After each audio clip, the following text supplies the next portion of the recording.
എല്ലാവർക്കും നമസ്കാരം. ഇന്ന് നമ്മൾ എത്തിയിരിക്കുന്ന വീഡിയോ എന്ന് പറഞ്ഞാൽ നിങ്ങൾ തമ്പനയിൽ കണ്ടു കാണും. ഏറ്റവും കൂടുതൽ വയറ് കൂടുതലുള്ളവർക്ക് സാരി ബ്ലൗസിൽ നമ്മൾ എത്രത്തോളം കാര്യങ്ങൾ ശ്രദ്ധിക്കണം എന്നതിനെക്കുറിച്ചുള്ള ഒരു വീഡിയോയാണ്. ഇന്ന് ഞാൻ ഈ വീഡിയോ ഇടുന്ന കാര്യം കുറേ പേര് നമ്മളോട് പല പല സംശയങ്ങളും ചോദിച്ചു.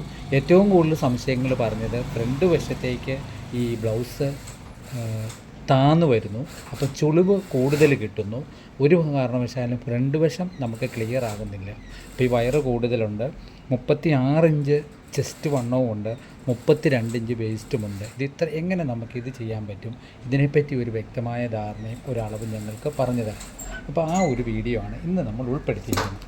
അപ്പോൾ നമുക്കത് നോക്കാം, എങ്ങനെയാണ് അതിൻ്റെ കട്ടിങ്ങിലേക്ക് പോകാം.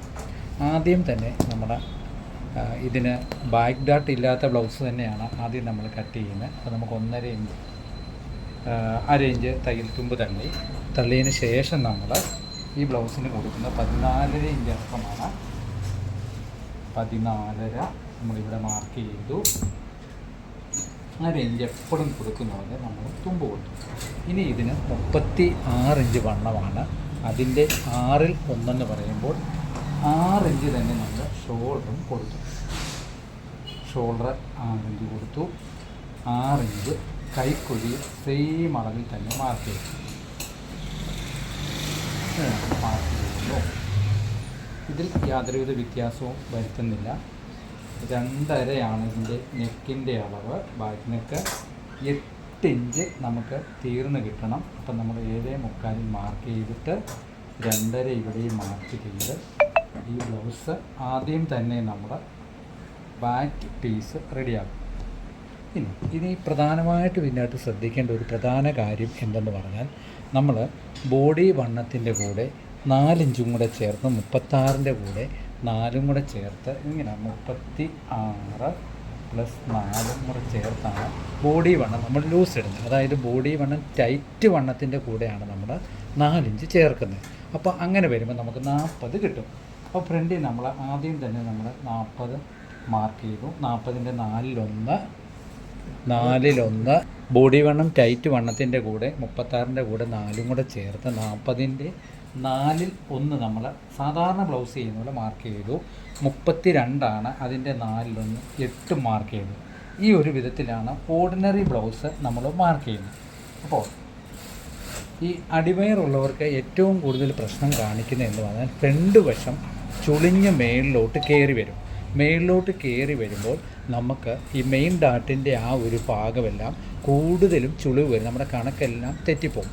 അങ്ങനെ ബെൽറ്റ് പീസ് ചുളിഞ്ഞാലും നമുക്ക് ബാക്ക് പീസിനെ ഒട്ടും ബാധിക്കാതിരിക്കണമെങ്കിൽ നമ്മൾ ചെയ്യുന്നത് എന്തെന്ന് പറഞ്ഞാൽ, ഈ 36ൻ്റെ കൂടെ 4ഉം കൂടെ ചേർത്ത് 40 കിട്ടുമ്പോൾ അതിന് ബാക്ക് പീസിൽ 1/2 ഇഞ്ച് നമ്മൾ കുറച്ച് കൊടുക്കും. ഈ 1/2 ഇഞ്ച് ഇവിടെ മുന്നിൽ നിന്ന് കുറച്ച് കൊടുക്കും. പ്രത്യേകം ഓർത്തോണം, നമ്മൾ സാധാരണ ഇടുന്ന വണ്ണത്തിൽ നിന്നും 1/2 ഇഞ്ച് ബാക്ക് പീസ് മാത്രം നമ്മൾ കുറച്ച് കൊടുക്കുന്നു. ആ കാര്യം പ്രത്യേകം ഓർത്ത്, ഈ ഒരു 1/2 ഇഞ്ച് സാധാരണ കണക്കിൽ നിന്നും കുറച്ച് കൊടുത്താണ് നമ്മൾ ബാക്ക് പീസ് വെട്ടേണ്ടത്. അപ്പം എപ്പോഴും കിട്ടുന്നതുപോലെ തന്നെ നമ്മൾ റിഗാർഡിൻ്റെ കൈക്കുഴിയുടെ പകുതിയിൽ നിന്നും മാർക്ക് കൊടുത്തിട്ട് 1.5 ഇഞ്ച് ഈ കൈക്കുഴി ഇവിടെ മാർക്ക് ചെയ്ത് കറക്റ്റായിട്ട് ഇങ്ങനെ തന്നെ മാർക്ക് ചെയ്ത് സാധാരണ ഈ ഇടുന്നതിന് തന്നെ നമ്മൾ 1.25 ഇഞ്ച് തള്ളി നമുക്ക് എന്തെങ്കിലും അത്യാവശ്യം വന്നാലും ഒന്ന് കൂട്ടേണ്ട രീതിയിൽ അതും മാർക്ക് ചെയ്യുന്നു. നല്ലപോലെ ഡീപ്പ് നെക്ക് ബാക്ക് നെക്ക് കൊടുക്കുന്നു. ഒരു കാരണവശാലും 36 ഇഞ്ച് വണ്ണമുള്ളവർക്ക് 6ൽ 1 ഷോൾഡർ ഇട്ട് നമ്മൾ ഈ 6ൽ 1 ഷോൾഡർ തന്നെ തയ്യൽ തുമ്പ് തള്ളാതെ തന്നെ വെട്ടുകയാണ്. തീർച്ചയായിട്ടും അപ്പോൾ ഇത് ക്ലിയർ ആയിക്കോളും. നിലവിൽ നമ്മൾ ഈ 4ൽ 1 ഇടുന്നതിൻ്റെ കൂടെ പ്രത്യേകം നമ്മൾ ഈ 1/2 ഇഞ്ച് കുറച്ച് കൊടുക്കുന്ന കാര്യം പ്രത്യേകം ഓർത്തോണം. എന്താണ് നമുക്ക് ബാക്ക് പീസ് കട്ട് ചെയ്യുക. അപ്പോൾ ഇതിൻ്റെ പ്രത്യേക കാരണം എന്തെന്ന് പറഞ്ഞാൽ, അടിവേറ് കൂടുതൽ ഉള്ളവർക്ക് നമുക്ക് എന്ത് ചെയ്യണം, നമുക്ക് ബാക്ക് പീസ് ഫ്രണ്ട് പീസ് പിടിച്ച് നിർത്തണം. അതാണ് നമ്മുടെ മെയിൻ കാര്യം. എന്നുവെച്ചാൽ ഈ ബാക്ക് പീസിലാണ് നമ്മുടെ എല്ലാവിധ കണക്കുകളും ഈ വയറ് കൂടുതലുള്ളവർക്ക് നമ്മൾ കൈകാര്യം ചെയ്യുന്നത്. അത് മേളുവശത്ത് മാത്രം. കാരണം ഈ ചെസ്റ്റിൻ്റെ അളവ് നമ്മൾ കൊടുക്കുന്നിടം മാത്രം നമ്മൾ ഒരു അര ഇഞ്ച് കുറച്ച് കൊടുക്കുന്നു. അവിടെ തീർച്ചയായിട്ടും നമ്മൾ ഒരു അര ഇഞ്ച് മാർക്ക് കൊടുക്കുന്നുണ്ട്.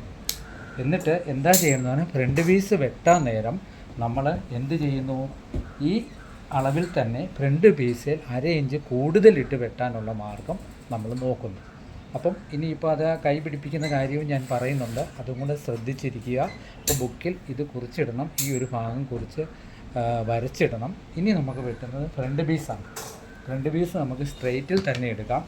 കാരണം വയറ് കൂടുതലുള്ളവർക്ക് മാക്സിമം എൻ്റെ ഒരു അഭിപ്രായത്തിൽ നമുക്ക് ഫ്രണ്ട് പീസ് സ്ട്രെയിറ്റിൽ തന്നെ എടുക്കുന്നതാണ് എപ്പോഴും ഉചിതം. കാര്യം എന്തെന്ന് പറഞ്ഞാൽ ക്രോസ് വൈസ് വലിയുമ്പോൾ അതിൻ്റെ കൂടെ വയറ് കൂടി മേളിലോട്ട് ചുളിയാനുള്ള സാധ്യത തീർത്തും കൂടുതലാണ്. അതുകൊണ്ട് നിർബന്ധമായി തന്നെ നമ്മൾ എന്ത് ചെയ്യുന്നു, സ്ട്രെയിറ്റ് പീസ് തന്നെ ഫ്രണ്ട് പീസിന് എടുക്കുന്നു. അപ്പോൾ നമ്മൾ ബാക്ക് പീസ് ഇട്ടു, എപ്പോഴും ഇട്ട് വെട്ടുന്ന പോലെ തന്നെ നമ്മൾ എന്താണ് ചെയ്യുന്നത്, 1.5 ഇഞ്ച് ഇതിൽ നിന്നും കൂടുതലിരുന്നു. 1.5 ഇഞ്ച് ഈ ബാക്ക് പീസിനേക്കാളും കൂടുതലിട്ട് സാധാരണ വെട്ടുന്ന പോലെ തന്നെ മാർക്ക് ചെയ്യുന്നു. എപ്പോഴും ഞാൻ പറയാറുണ്ട് നമ്മുടെ വീഡിയോയിലും ക്ലാസ്സിലെല്ലാം ഈ ഒരു മെത്തേഡിന് മാറ്റമില്ല. ഇപ്പം നമ്മുടെ മെയിൻ കണ്ടൻറ്റ് എന്ന് പറഞ്ഞാൽ വയറ് കൂടുതലുള്ളവർക്ക് എങ്ങനെ വെട്ടണം എന്നതാണ് നമ്മുടെ ഒരു മെയിൻ ഐഡിയ. അപ്പോൾ അതേപ്പറ്റി തന്നെ കൂടുതൽ സൂചിപ്പിക്കാം. അപ്പോൾ നമ്മൾ ഫ്രണ്ട് പീസ് കൊടുക്കുന്നത് 6 ഇഞ്ചാണ്. അപ്പം തയ്യൽ തുമ്പും കഴിഞ്ഞിട്ട് നമ്മൾ 5.25 മാർക്ക് ചെയ്യുന്നു. 5.25 മാർക്ക് ചെയ്തിട്ട് 5.25 തന്നെ നമ്മൾ നല്ലപോലെ ഇങ്ങനെ തന്നെ വെക്കും. മനസ്സിലായല്ലോ? ഇത്രയും മാർക്ക് ചെയ്തു. 4 ഇഞ്ച് ഇവിടെ കൂടുതലിട്ടു. ഇപ്പം നമ്മൾ കൊടുക്കുന്നത് 4.25 ഇഞ്ച് നമ്മൾ ബെൽറ്റ് പീസിന് മാർക്ക് ചെയ്യുന്നു. ബെൽറ്റ് പീസിന് 4.5 ഇഞ്ച് കൊടുത്തു. അപ്പോൾ ഇനി നമ്മൾ ചെയ്യേണ്ട ഒരു പ്രധാനപ്പെട്ട കാര്യം എന്തെന്ന് പറഞ്ഞാൽ, ഈ ഭാഗത്ത് നിന്നും 3.25 കൂട്ടി വരച്ചിട്ട് നമ്മളിങ്ങനൊരു മാർക്ക് കൊടുക്കും, സാധാരണ ബ്ലൗസിന് വെട്ടുന്ന പോലെ തന്നെ. എന്നിട്ട് നമ്മൾ ചെയ്യേണ്ട ഒരു പ്രധാന കാര്യം എന്തെന്ന് പറഞ്ഞാൽ, ഈ സൈഡിൽ നമ്മൾ ബാക്ക് പീസ് തൊട്ടാണ് മാർക്ക് ചെയ്തത്. അപ്പോൾ അതിൻ്റെ കൂടെ നമ്മളിതാ ഇങ്ങനെ 1/2 ഇഞ്ചും കൂടെ ഫ്രണ്ട് പീസിന് കൂടുതൽ മാർക്ക് ചെയ്ത് വെക്കണം. കാരണം എന്തെന്ന് പറഞ്ഞാൽ നമ്മൾ ബാക്ക് പീസിൽ 1/2 ഇഞ്ച് ലൂസ് കുറച്ചിട്ട് ഫ്രണ്ട് പീസിലാണ് അതിൻ്റെ 1/2 ഇഞ്ച് ലൂസ് കൂട്ടി കൊടുക്കുന്നത്. പ്രത്യേകം ഓർത്തോണം, ഇവിടെ ബാക്ക് പീസിൽ കുറച്ച് ലൂസ് ഈ ഭാഗത്ത് നമ്മൾ 1/2 ഇഞ്ച് കൂട്ടി കൊടുത്തു.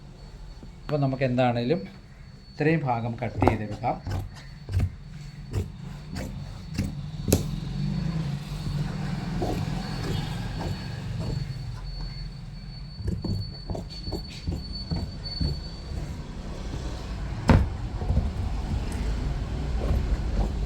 സെയിം തന്നെ നമ്മൾ സെയിം അളവിൽ തന്നെ ബാക്ക് പീസ് വരച്ചിട്ട് കട്ട് ചെയ്തെടുത്തു. കട്ട് ചെയ്ത് ഇത്രയും എടുത്തു. ഇനി നമ്മൾ ചെയ്യേണ്ട എന്നാ കാര്യം എന്ന് പറഞ്ഞാൽ, പ്രധാനമായിട്ടുമുള്ളത് ഇതിൻ്റെ ഷോൾഡറിൻ്റെ ഈ ഭാഗത്ത്, ഈ ഷോൾഡറിൻ്റെ ഈ ഭാഗത്ത് നമ്മൾ ക്രോസ് ഒരു ചെറിയ ഓവലിൽ വെട്ടിക്കൊടുക്കണം. ചെറിയൊരു ഓവൽ ഈ ഭാഗത്ത്, ആ മൊനെ നമ്മൾ ഷോൾഡറിൻ്റെ എടുത്ത് കളയണം. ഈ ഫുൾ ക്രോസ് ഷേപ്പ് നമുക്ക് വേണ്ട, ആ ഭാഗം പ്രത്യേകം ശ്രദ്ധിക്കുക. പിന്നെ അടുത്തത് നമ്മൾ ബാക്ക് പീസ് മാറ്റുന്നു. മാറ്റിയിട്ട് മെയിൻ ഡാട്ടിൻ്റെ അളവ് ഒരു കാരണവശാലും കൂടി പോകരുത്. 1/2 ഇഞ്ച് ഇവിടെയും കൊടുത്തു, 1/2 ഇഞ്ച് തുമ്പും കൊടുത്തിട്ട് ഈ ബെൽറ്റ് ഈ ടേപ്പിൽ തന്നെ നമ്മൾ കൃത്യം പോയിൻ്റ് മാർക്ക് ചെയ്യണം. 9.5 ഇഞ്ച്. ഈ പോയിൻ്റ് ഒരു കാരണവശാലും കൂടിയും കുറഞ്ഞും ഈ വയറുള്ളവർക്ക് പോകരുത്. അത് പ്രത്യേകം ശ്രദ്ധിച്ചോണം. 9.5 ഇഞ്ച് സ്ട്രെയിറ്റിൽ തന്നെ വരയ്ക്കണം. വരച്ചിട്ട് 3/4 ഇഞ്ച് ഇവിടെ മിനിമം 3/4 ഇഞ്ച് 100% നമ്മൾ ഒരു കാരണവശാലും ഈ ഭാഗത്ത് കുറയ്ക്കരുത്. എങ്കിൽ മാത്രമേ ഉള്ളൂ നമുക്ക് ഈ വയറുള്ളവർക്ക് ഇത് പിടിച്ചു നിൽക്കാൻ പറ്റുകയുള്ളൂ. ഇല്ലെങ്കിൽ കൃത്യമായിട്ട് തന്നെ അത് വീണ്ടും ഫ്രണ്ട് പീസ് താഴോട്ട് താഴാനുള്ള സാധ്യതയുണ്ട്. സാധാരണ ബ്ലൗസിന് നമ്മൾ ഇവിടെ കൊടുക്കുന്നത് 1/2 ഇഞ്ചാണ്. അത് നമ്മൾ 3/4 ഇഞ്ച് ഷേപ്പ് ഇതാ ഈ ഭാഗത്ത് കൊടുക്കുന്നു. ഈ ഭാഗത്ത് 3/4 ഇഞ്ച് ഷേപ്പ് കൊടുക്കുന്നു. ഇങ്ങനെ തന്നെ എടുത്ത് കളഞ്ഞു ഇതുണ്ട്. കൊടുത്തിട്ട് നമ്മൾ ഈ ബെൽറ്റ് പീസ് ഇതാ ഇങ്ങനെ വയ്ക്കും. ആദ്യം ബെൽറ്റ് പീസ് നമ്മൾ വെട്ടുന്നു. ഇനി ബെൽറ്റ് പീസിൻ്റെ തയ്യൽ തുമ്പ് 1/2 ഇഞ്ച് കൊടുത്തിട്ട് 32/4 സെൻട്രലിൻ്റെ വെച്ചിട്ട് ഇങ്ങനെ മാർക്ക്. എത്രയാണ്? 8 മാർക്ക് ചെയ്തിട്ട് 1/4 ഇഞ്ച് തയ്യൽ തുമ്പും കൂടെ മാർക്ക് ചെയ്ത് ഈ ഒരു ഷേപ്പിൽ തന്നെ നമുക്ക് ബെൽറ്റ് പീസ് റെഡിയാക്കണം. ബെൽറ്റ് പീസ് നമ്മൾ പ്രധാനമായിട്ട് പറഞ്ഞൊരു കാര്യം, നമ്മളിത് സാധാരണ 1/2 ഇഞ്ച് ഇല്ല 1/4 ഇഞ്ച് ഒരു പോയിൻ്റാണ് എടുക്കുന്നത്. ഇത് 3/4 ഇഞ്ച് തന്നെ ഈ ബെൽറ്റ് പീസ് എടുത്ത് വിടണം. എടുത്ത് വിടുമ്പം ഒരു കാരണവശാലും ഈ സൈഡിൽ നമുക്ക് ചുളിവ് വരികയേയില്ല. ഇനിയുള്ള നമുക്ക് എന്തെന്ന് പറഞ്ഞാൽ ഫ്രണ്ട് പീസിൻ്റെ ഡാട്ടിൻ്റെ കാര്യം. ഡാട്ട് സാധാരണ മാർക്ക് ചെയ്യുന്ന പോലെ തന്നെ നമ്മൾ 3 ഇഞ്ച് മാർക്ക് ചെയ്യുന്നു. ഇങ്ങനെ നമ്മൾ 3 ഇഞ്ച് മാർക്ക് ചെയ്യുന്നു. 3 ഇഞ്ച് മാർക്ക് ചെയ്ത് കഴിഞ്ഞിട്ട്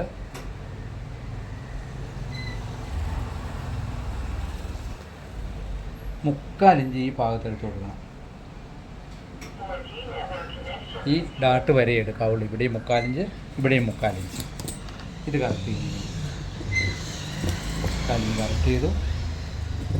ഇവിടെയും 3/4 ഇഞ്ച് കറക്റ്റ് ചെയ്തു. എന്നിട്ട് പിന്നെ നമ്മൾ പ്രധാനമായിട്ട് ശ്രദ്ധിക്കേണ്ട ഒരു കാര്യം, ഈ നെക്കിൻ്റെ പിടുത്തത്തിനായിട്ട് നമ്മൾ 1/4 ഇഞ്ച് ലൂസ് ഇതാ ഇങ്ങനെ കൊടുക്കാറുണ്ട്. ലൂസല്ല, 1/4 ഇഞ്ച് കട്ട് ചെയ്ത് ഇവിടെ ഒരു ക്രോസ് കളയാറുണ്ട്. ഈ ക്രോസ് കട്ട് ചെയ്തിട്ട് ഇവിടെ ഒരു 1/4 ഇഞ്ചും പോയിൻറ്റും മാർക്ക് ചെയ്തിട്ട് 36-ൻ്റെ 4/1 നമ്മളിവിടെ മാർക്ക് ചെയ്യണം. 9 ഇഞ്ച് ഇതിങ്ങനെ മാർക്ക് ചെയ്തിട്ട് 1/2 ഇഞ്ചും കൂടെ ഇവിടെ ഫ്രണ്ട് പീസിൻ്റെ കൂട്ടിയിട്ട് നമ്മൾ നോക്കണം നമുക്കിവിടെ ഫ്രണ്ട് പീസ് കറക്റ്റ് ചെയ്ത് കിട്ടുന്നുണ്ടോ. കറക്റ്റ് ചെയ്ത് എങ്ങനെ കിട്ടണം? 36-ൻ്റെ കൂടെ 4ഉം കൂടെ ചേർക്കുമ്പോൾ 40, 40-ൻ്റെ 4/1 10, 1/4 ഇഞ്ച് ഇവിടെ ചേർക്കുമ്പോൾ 10.25 ഇഞ്ച് ലൂസ് ഇവിടെ കിട്ടുന്നുണ്ടോ എന്ന് പ്രത്യേകം ഈ ഭാഗത്ത് നോക്കണം. അതായത് നമ്മൾ ബാക്ക് പീസിൽ 1/2 ഇഞ്ച് കുറച്ച് കൊടുത്ത് ബാക്ക് പീസ് പിടിച്ച് നിർത്താൻ വേണ്ടിയാണ്. അപ്പം അത് ഫ്രണ്ട് പീസേ നമ്മൾ 1/2 ഇഞ്ച് കൂട്ടി കൊടുക്കുമ്പോൾ ഈ ഭാഗത്തെ ഒരു പിടുത്തവും അടിവയറ് കയറുമ്പോഴുള്ള ചുളിവും നമുക്ക് ഫ്രണ്ട് പീസ് ബാക്ക് പീസിലോട്ട് മറിയും. ഈ ഭാഗം ബാക്ക് പീസിലോട്ട് മറിഞ്ഞു പോകുമ്പോൾ ഒരു കാരണവശാലും നമുക്ക് ഇവിടുത്തെ ചുളിവ് കൂടുതലും ബാധിക്കത്തില്ല. കാരണം ബാക്ക് പീസിലേക്ക് ഫ്രണ്ട് പീസ് 1/2 ഇഞ്ച് കയറി നിൽക്കാൻ വേണ്ടിയാണ് ബാക്ക് പീസ് 1/2 ഇഞ്ച് കുറച്ചിട്ട് ഫ്രണ്ട് പീസ് 1/2 ഇഞ്ച് കൂട്ടിക്കൊടുത്തത്. അത് പ്രത്യേകം നിങ്ങൾ ബുക്കിൽ എഴുതിയിടുകയും സാധാരണ ബ്ലൗസിൽ നിന്നും വയറുള്ളവർക്ക് നമ്മൾ വ്യത്യസ്തമായിട്ട് ചെയ്യുന്ന രീതിയെപ്പറ്റിയാണെന്ന് പറഞ്ഞ് പ്രത്യേകം ബുക്കിൽ കുറിച്ചിടുകയും ചെയ്യണം. പിന്നെ നമ്മൾ പ്രധാനമായിട്ട് കൊടുക്കാറുള്ള സെൻട്രൽ ഡാട്ട് ഈ മെയിൻ ഡാട്ടിൽ നിന്നും 1/2 ഇഞ്ച് കയറിയും 1.25 ഇഞ്ച് മിനിമം ഇവിടുന്ന് തള്ളിയും വേണം നിൽക്കാൻ. പ്രത്യേകിച്ച് വയറുള്ളവർക്ക് പ്രത്യേകം ഓർത്തോണം. മെയിൻ ഡാട്ടിൽ നിന്നും 1/2 ഇഞ്ച് കയറിയും 1.25 ഇഞ്ച് ഇവിടുന്ന് തള്ളിയും നിൽക്കണം. പിന്നെ 1.25 ഇഞ്ച് നമ്മൾ ഷോൾഡറിൽ നിന്ന് എടുത്തിട്ട് 3/4 ഇഞ്ച് ഇവിടെ ഷേപ്പ് വരുന്നത്. ആ ഷേപ്പ് വരുമ്പോൾ ഒരു കാരണവശാലും ഈ മാർക്കിൽ നിന്നും ഉള്ളിലേക്ക് കയറിപ്പോകരുത്. അപ്പോൾ നമുക്ക് അതും കൂടെ ഒന്ന് എടുത്ത് വെട്ടാം. അപ്പോൾ കത്രിക എടുത്ത് വെട്ടാതെ തന്നെ ഫ്രണ്ട് പീസ് കുരുക്കി വെട്ടണം. ഓക്കെ, അപ്പം ഇത്രയും ഭാഗം നിങ്ങൾക്ക് ക്ലിയറായി. ഇനി ഇതിൽ നിന്ന് മെയിൻ ഡാട്ടിൽ നിന്നും 1.25 വ്യത്യാസത്തിൽ നമ്മൾ കൈക്കുഴിയുടെ ഡാട്ടും കൂടെ കൊടുക്കുമ്പോൾ ഫ്രണ്ട് ഭാഗവും ക്ലിയറായി. ബെൽറ്റ് വെട്ടി പ്രധാനപ്പെട്ട കാര്യങ്ങളൊക്കെ പറഞ്ഞു. ഇനി നമുക്ക് വെട്ടാനുള്ളത് കൈയാണ്. കൈയുടെ ഭാഗം കൂടെ നമുക്ക് നോക്കാം.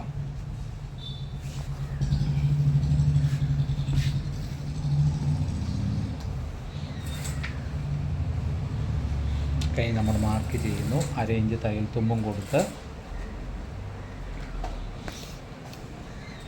8.5 ഇഞ്ച് കൈ നീളം മാർക്ക് ചെയ്തു. 1.25 ഇഞ്ച് ഹെമ്മിങ്ങിന് മാർക്ക് ചെയ്തു. കൈവണ്ണം നമുക്ക് 12 ഇഞ്ചാണ്. 6 ഇഞ്ച് മാർക്ക് ചെയ്തിട്ട് 36-ൻ്റെ 4/1 1 ഇഞ്ച് കുറച്ച് നമുക്ക് കൈനീളം കിട്ടുന്നുണ്ടോ നോക്കണം. അപ്പോൾ 8.5 ഇഞ്ച് നമുക്ക് കൈക്കുഴി തീർന്ന് കിട്ടും. അതിങ്ങനെ നമ്മൾ മാർക്ക് ചെയ്യുന്നു. എങ്ങനെ മാർക്ക് ചെയ്യുന്നു? ബോഡി വണ്ണത്തിൻ്റെ 1% നമ്മൾ താത്ത് മാർക്ക് ചെയ്തിട്ട് ഇനി മാർക്ക് കൊടുത്തിട്ട് നമ്മുടെ ബാക്ക് പീസ് വെച്ച് ഓർഡിനറി ആയിട്ട് നമ്മൾ ആദ്യമേ കൈ ഒന്ന് ചെക്ക് ചെയ്യണം. ഇങ്ങനെ ചെക്ക് ചെയ്യുന്നു. ഇവിടെ ഷോൾഡറിൻ്റെ ഇവിടെ 1/2 ഇഞ്ച് തുമ്പ് കൊടുക്കണം ഈ ഭാഗത്ത്. എന്നിട്ട് നമ്മുടെ കണക്ക് കൃത്യമാണോ എന്നറിയാൻ നമ്മൾ ഇങ്ങനെ വെച്ച് നോക്കണം. ഏകദേശം നമ്മൾ എങ്ങനെ റൗണ്ടിൽ പിടിപ്പിച്ചാലും നമ്മുടെ കൈക്കുഴിയുടെ റൗണ്ട് ക്ലിയറാണ്. പ്രത്യേകം ശ്രദ്ധിക്കേണ്ട കാര്യം, ബോഡി വണ്ണത്തിൻ്റെ ടൈറ്റ് വണ്ണത്തിൽ നിന്നും 1/4 1 ഇഞ്ച് കുറച്ച് വേണം കൈക്കുഴി നമുക്ക് തീർത്ത് കിട്ടാൻ. പിന്നെ 1/4 ഇഞ്ച് തള്ളി നമ്മളിത് ഇങ്ങനെ തന്നെ മാർക്കിൽ ഇത് കിട്ടുന്നു.